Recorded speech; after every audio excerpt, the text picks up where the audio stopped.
Welcome back to the channel, Adventures Through Climate Change, with your host, Trevor Snyder. That is me. Today is Friday, so we're going to go a little bit lighter on the video. It's going to be educational still, I would imagine. So it's kind of put together. It was prescribed by one of you guys. Said, check out this fool is cool. This video has 9 million views. 9 million views. Dang. Okay. What Greta Thunberg does not understand about climate change. Jordan Peterson. You know, I like me some Jordan Peterson. That's just me. Let's get going. This is all wrong. I shouldn't be up here. It's true. I should be back in school. I agree. On the other side of the ocean. Yet you all come to us young people for hope. How dare you? You have stolen my dreams, my childhood with your empty words.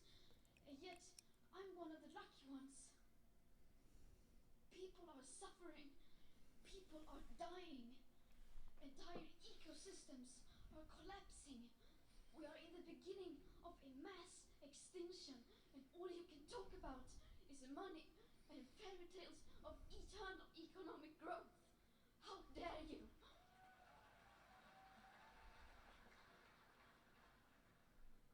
So I was wondering whether you Famous think speech. climate change could be an issue that could unite us all, left and right, moving us beyond debates about C16 to discussions at the UN at Katowice next month, where perhaps humanity might finally discover its global map of meaning.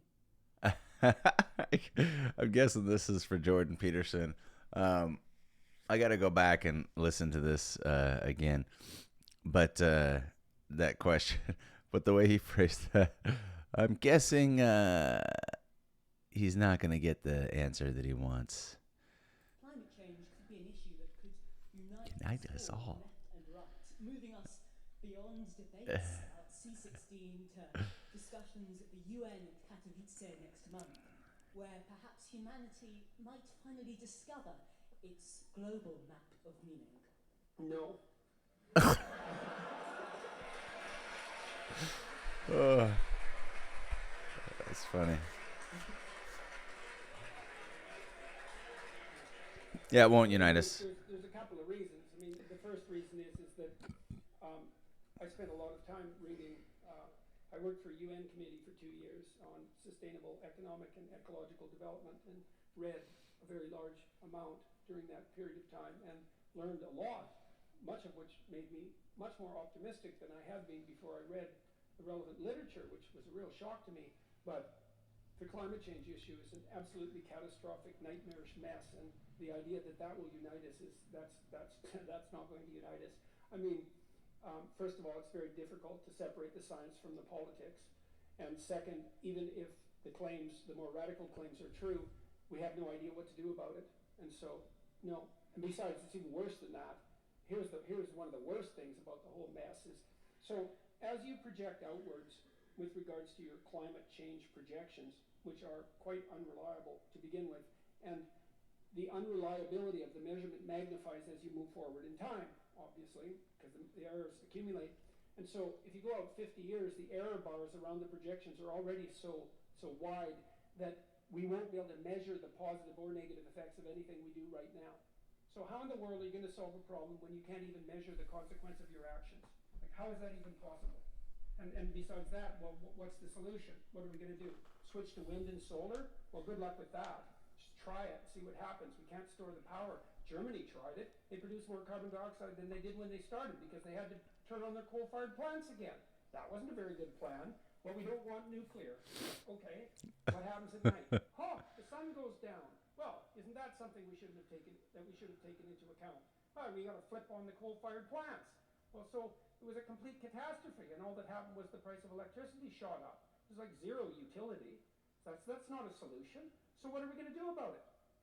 Well, we should cut back. We can't consume as much as we are all consuming. It's like, well, maybe, except the data that I've read indicate that if you can get the GDP of people up to about $5,000 a year, then they start caring about the environment, and the environment cleans up. So you could make a perfectly strong case, I think, and a reasonable one, perhaps even a humane one, that the actual idea would be to get everybody in the world who's poor, desperately so, out of poverty as fast as possible, which would increase consumption in the short term, because then they'd start to care about the environment and things would clean up.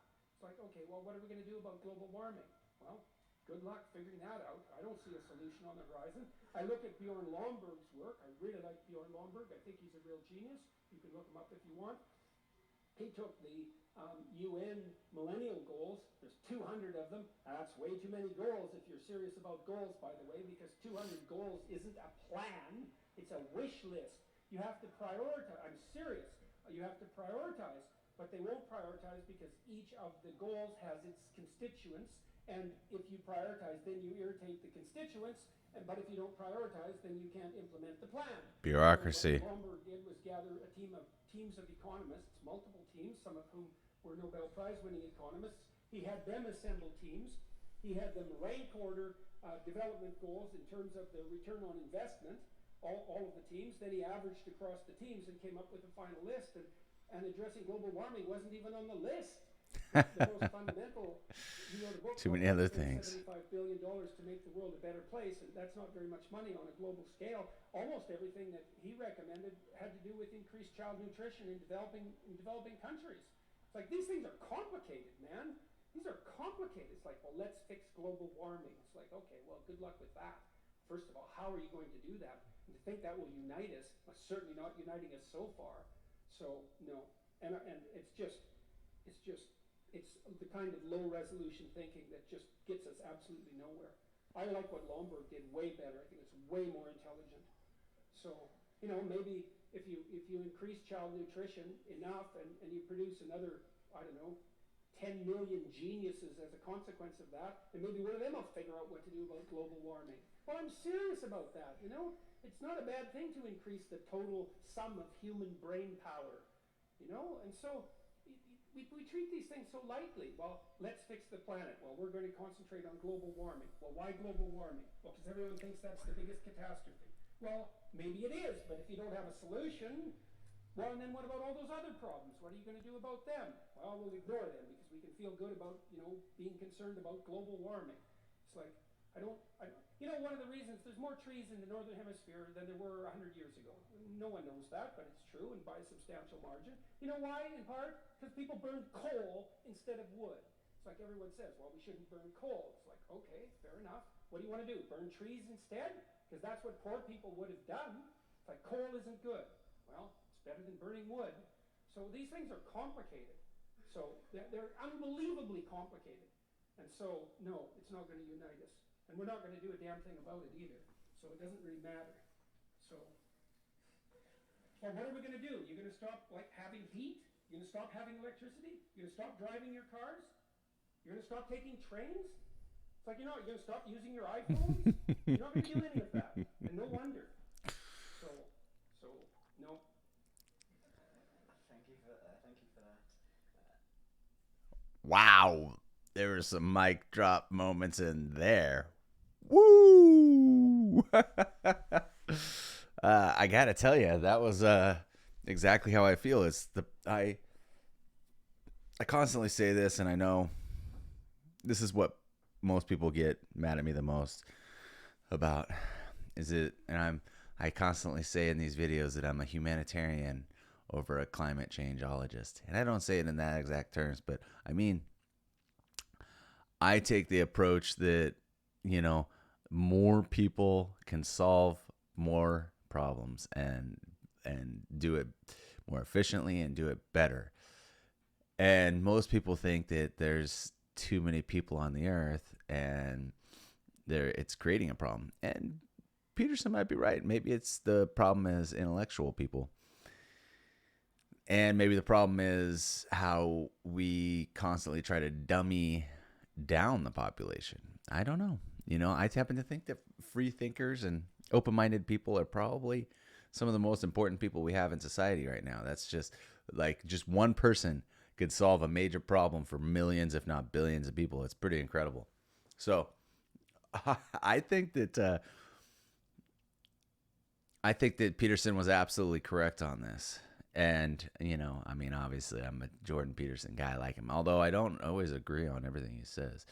I think you have to listen to people and just agree, and to, when you agree and disagree. I don't think there's going to be a single person that I agree with 100%. And that's not to say I'm the smartest guy either. It's just to say that we do think differently and come from different backgrounds, have different histories, read different books, base our solutions on different things, and that's just how it goes, right? So, man, I enjoyed this one. I did not expect that. I did not expect it to be so mic droppy. I was just like, dang, that's what I always say. Dang, I completely agree. So, yeah, I want to thank, man, I don't even remember who it was.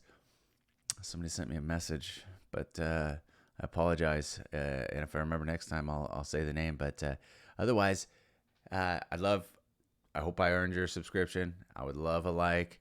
Lay down a comment. Let me read what you have to say. Push me in the right direction. And we'll catch you on the next video.